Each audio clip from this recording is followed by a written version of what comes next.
So hi guys, ನಾನು ಇಂದು ಮನೆಯಲ್ಲಿದ್ದಾಗ ಕಾರಣ ಒಂದು ರಾಜ್ಕುಮಾರ್ ಮೂವಿ ಅವರು ಡೈಲಾಗ್ ಮಾಡಿದ್ದೀನಿ. ಇಷ್ಟ ಆದರೆ ಲೈಕ್ ಮಾಡಿ ನೋಡಿ. ಸೊ ಹಾಯ್ ಗಾಯ್ಸ್, ಇಂದು ಮನೇಲಿದ್ದ ಕಾರಣ ಒಂದು ಮೂವಿ ಡೈಲಾಗ್ ಹೇಳಿದ್ದೀನಿ. ಈ ಡೈಲಾಗ್ ಕೇಳಿ ಇದು ಯಾವ ಮೂವಿ ಡೈಲಾಗ್ ಅಂತ ನೀವು ಹೇಳಬೇಕು. ನೋಡೋಣ ಯಾರು ಕಂಡುಹಿಡಿದಿರಂತ. ಸೊ ನೋಡಿ. ನಾನಾರು ಕಶ್ಯಪ ಬ್ರಹ್ಮನ ಮಗ, ತಿಥಿಗರ್ಭ ಸಂಜಾತ, ಚತುರ್ಮುಖ ಬ್ರಹ್ಮನ ಮೊಮ್ಮಗ, ವಿಧಾತನಿಂದ ವಿಧಿ ಬರಹವನ್ನೇ ಬದಲಾಯಿಸಿ ಮರಣವನ್ನೇ ಮೆಟ್ಟಿ ನಿಂತ ಮಹಾವೀರ. ಆದಿತ್ಯ ಯಮಕಳ ಅಟ್ಟಹಾಸವನ್ನು ಸುಟ್ಟು ಆದಿತ್ಯದ ಅಟ್ಟಹಾಸವನ್ನು ಮಟ್ಟ ಹಾಕಿದ ಸಾಹಸಿ. ಅತಳ ವಿತಳ ಸುತಳ ರಸಾತಳ ತಳಾತಳ ಮಹಾತಾಳ ಪಾತಾಳಗಳನ್ನು ಪಾದದಡಿಯಲ್ಲಿ ತುಳಿದಿಟ್ಟ ಪರಾಕ್ರಮಶಾಲಿ.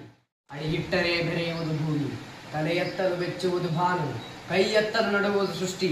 ಚತುರ್ಮುಖನ ಸೃಷ್ಟಿಯೇ ನನ್ನ ಆಜ್ಞೆಯನ್ನು ಪಾಲಿಸುತ್ತಿರುವಾಗ ಯಕ್ಕಶ್ಯಪ್ಪನ ಮಗ, ನಾ ಜನ್ಮ ಕೊಟ್ಟ ನನ್ನ ಕುಮಾರ, ನನ್ನ ವಂಶವನ್ನು ಬೆಳಗಬೇಕಾದ ನನ್ನ ಆಶಾಜ್ಯೋತಿ ಇಂದು ನನಗೆ ನೆಮ್ಮದಿ ಇಲ್ಲಂದರೆ ಛೀ, ಇದೊಂದು ಬದುಕೆ, ಇದೊಂದು ಜನ್ಮವೇ?